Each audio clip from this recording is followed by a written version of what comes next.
My name is Ilse Kepi, and I am curator of the group here on Facebook, and also this may get streamed to YouTube channel as well, so you can look up Pleasure for Health. I like to talk about things to do with relationship, trauma, narcissistic abuse, all sorts of things that we are trying to put together in ways of working with clients that come in.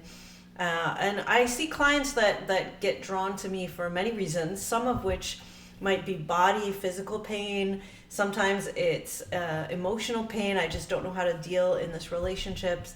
Sometimes it comes up in sexual, physically intimate connections with a new partner. Sometimes it's that inability to be able to date, to find a new partner because you realize you're just in these old patterns of relating that are not working for you, and you keep, over and over kind of ending up with the wrong type of people. So for all of those reasons or other reasons, you might have found your way to either my Facebook group or my YouTube channel, so welcome. Today I'm going to touch on some topics that I am just intrigued with. I am by no means saying I'm an expert in any of these fields, but I wanted to kind of say these connections are kind of pinging some aha kind of moments in my mind, and that is the connection between gaslighting, PTSD, and the autism, being on the autistic spectrum. I feel like this is an extremely interesting topic to kind of look at, mostly because I'm kind of intrigued with the autism spectrum as it is. I feel like in my family we have some potentially neurodivergence in different ways. I don't know if we've had too many diagnoses, but I'm curious about how people on the spectrum might respond or take in sensory stimulation differently, take in bullying differently, take in, be more inclined to get in an emotionally abusive relationship, and to get traumatized by that relationship. So, I'm just kind of speaking a little bit from out of interest from my own experience, and I'd love to hear how you relate to these topics as well. But let's look at gaslighting and what does that mean. It's a term that we throw around a lot these days, and there's a number of definitions, but one would be to psychologically manipulate someone into doubting their own sanity or their own self, or to invalidate someone's experience. And there's a lot of controversy as to whether gaslighting is something that you have to intentionally mean harm to somebody to be doing gaslighting, or whether it can be a subconscious, oh, it's not that cold out, those types of comments of like, oh, I need another coat, and then your friend says, well, it's not that cold out, like, why are you being stupid needing another coat? It can be as simple as that. Do we call that official gaslighting? It's invalidating your own personal experience, or do we call that having a different reality and just commenting on that? And I'm not even going to go hugely into that, but I think for people on the autism spectrum, this is a common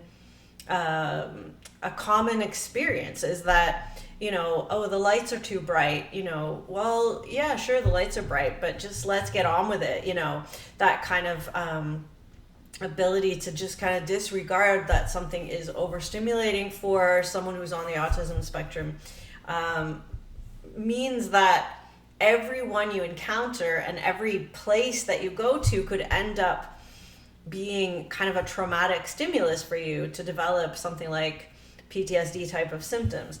And it can function like having a narcissistic parent who's always like, oh, you're not really going to do that, are you? Like, that could be a typical response, like, why are you talking like that? If you're on the autistic spectrum at school, you might have been bullied a lot.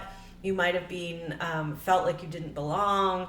All of those similar things could happen, from narcissistic abuse, or it could just happen because you were bullied at school. And I think it comes together in this idea of being on the spectrum.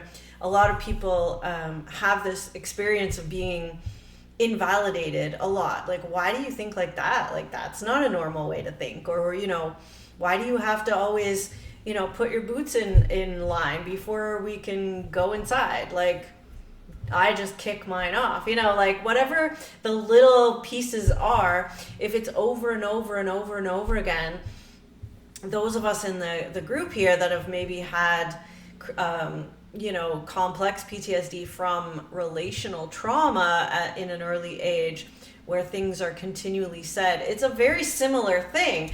It's basically gaslighting from a narcissistic parent or a partner, as opposed to almost gaslighting from the society. We might just feel wrong. We're always wrong in society if we identify as being on the autistic spectrum. And I say we, I'm not actually sure I do identify or not. I'm exploring some different possibilities, but I think there's some interesting connections between being on the autistic spectrum or ADHD or different types of neuroatypical kind of experiences of the world. So I'm not going to say that I speak for all, for autistic people at all. I think everyone is different, and what I would love to bring forth is just the idea that we could all have a better understanding of, one, how to communicate our own realities. So, in the case of, why do you need a coat? It's not that cold out. Instead of having that overtone of you're stupid or you're somehow abnormal because you're feeling cold, we could say, oh, you must be feeling the cold. I'm not feeling so cold, but maybe we can make sure you get a coat. There could be an understanding of, well, it's not my reality. I'm quite happy in the current temperature, but if you need a coat, let's make sure we meet both of our needs. I think it's important as communicators to get better at stating our own needs, stating our own version of ourselves, to be ourselves without invalidating someone else. So I think that this is extremely important with people that are on the spectrum.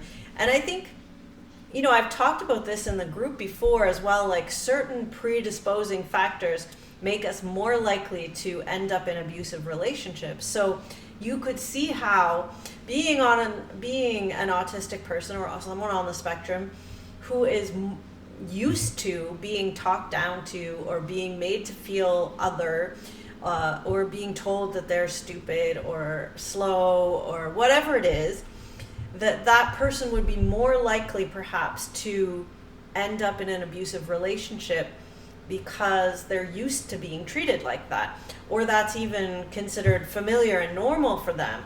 So they wouldn't even realize that they were being abused for a long time. And so, they may end up attracting people that would continue that type of abuse emotionally with them.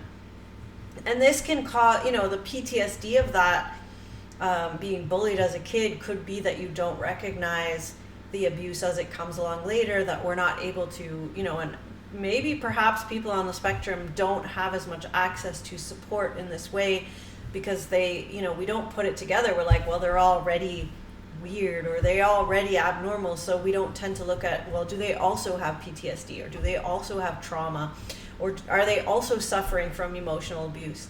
So I really wanted to bring this forward and see what you all think about this kind of relationship and whether, I'm sure we could do better with it, and I would love to hear your thoughts about that because, this ongoing trauma being triggered by our very environment, the lights are bright, the sounds are too much, there's too many people, there's, too many words on the page, there's all these things that we often hear from autistic people, they're being bombarded and traumatized almost by this, the physical environment that we find ourselves in.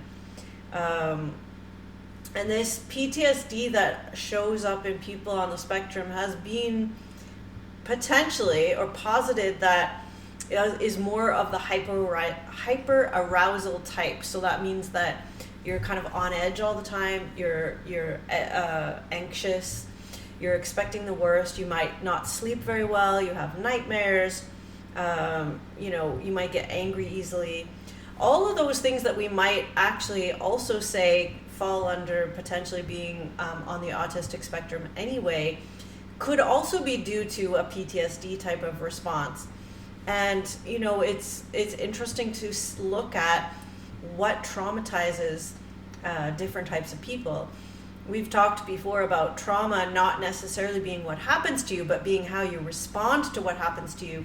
If we take that into people that are neurodivergent, they may not respond in the same way, or, something that would be very mild to, someone else might be really traumatic for them, even if it's just telling them, like, why do you always have to wear the color red or whatever? And, that might be traumatizing to someone on the spectrum, whereas somebody else might be quite happy saying, well, because I like red, and not having the self-doubt that goes along with this kind of bullying that may have been happening as part of their cultural experience. So I do think there's something to look at here. I think that in my own experience, which, like I said, I'm not entirely sure whether it's a combination of all of these things. It would make sense that as a very sensitive person, whether you're autistic, on the autistic spectrum or not, but just being highly sensitive, potentially in difficult situations, potentially not fitting in, potentially some of these things overlap, that, we have,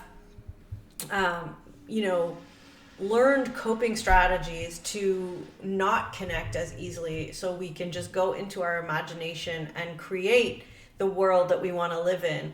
I know for me, I've talked a lot about this. Well, I've talked before. There's videos here about that, creating that imaginary relationship. So when we're talking about relationships, particularly, if you feel traumatized by the actual relationships that are in the world, and your go-to in that trauma or in that other neurological way of dealing with things is to create your own story about it, that can actually lead to you ending up with a manipulative, abusive person, because you can just create the story. Then the person can fit themselves into your story without actually having to be that person, and you're just making excuses for them, making fitting them into where you want them. Like, I'm married now, or I'm with this person, I have a boyfriend now, isn't that great? And you're just making, we do these things together, we're so great. But the actual relationship in and of itself might not be that great from the other person's perspective. They might only be in it for their own gain, which is, a lot of times abusive people are more interested in self-serving, their own needs in a relationship than in dealing with anyone else's needs. So if the person in their own neurodivergence does create that, this is my perfect partner, and then they just project that image onto someone, they can end up being in these emotionally abusive relationships for a long time without realizing it, because it fits their way of coping with the trauma. So I do think there's some really interesting connections between, this type of gaslighting, invalidating type of behavior that is common experience for people on the spectrum, along with PTSD and along with, emotionally abusive relationships. So it's something that I, would be great to find more research on. I will have to do some as well. I just wanted to jump on live and see if that resonated with anyone here. I know I have talked to a few women that would self-identify as being on the spectrum, and it's very difficult for them also to work through the type of therapies that we have currently available for either PTSD or emotional abuse or trauma, really, because a lot of people on the spectrum find it much more difficult to kind of integrate their feelings about something with speech, talking about it, with what's happening in their body, like making those connections. And, as a somatic coach, when I work with integrating these aspects of therapy, if somebody has difficulty on a neurological level making those connections, the therapy itself can take much longer. It can be more difficult. It can be potentially frustrating on both accounts, on both sides, the therapist and the client. And so, having more understanding of these connections, having more understanding of how PTSD might show up in people on the spectrum. I think having more understanding that this is a spectrum, and many of us are at different points along the autism spectrum. You know, as we are, I've talked about the narcissistic egoist spectrum. You know, everything's kind of a spectrum, and so where we are on that would give us certain experiences and ways of dealing with things. So, you know, autism really does increase our level of likelihood of having also particular forms of trauma, bullying, narcissistic abuse, and the inability to be able to have someone validate and recognize our experience, because people on the spectrum are so used to being told, well, you know, that's just your autism, or that's just, you know, you're just being neurodivergent. But perhaps it's actually trauma, and perhaps there's actually abuse going on and we haven't recognized that. So if this rings a bell for you, and you want to talk about it more, I offer breakthrough calls for free for an hour. I'd love to chat with you, hear a little bit about your story, see if there's ways that we could work together in the way that I work. If it's not something that I think I can work with, I'll try to direct you to a resource that might work for you. You can do that on my website, ailsakepi.com. You can also look up more about my relationships coaching on pleasureforhealth.com. And let me know what you think. Let me know if you've come across these connections between autism, PTSD, and gaslighting, emotional abuse. I would love to hear some other thoughts on this. And other than that, have a wonderful day, and I will see you all soon.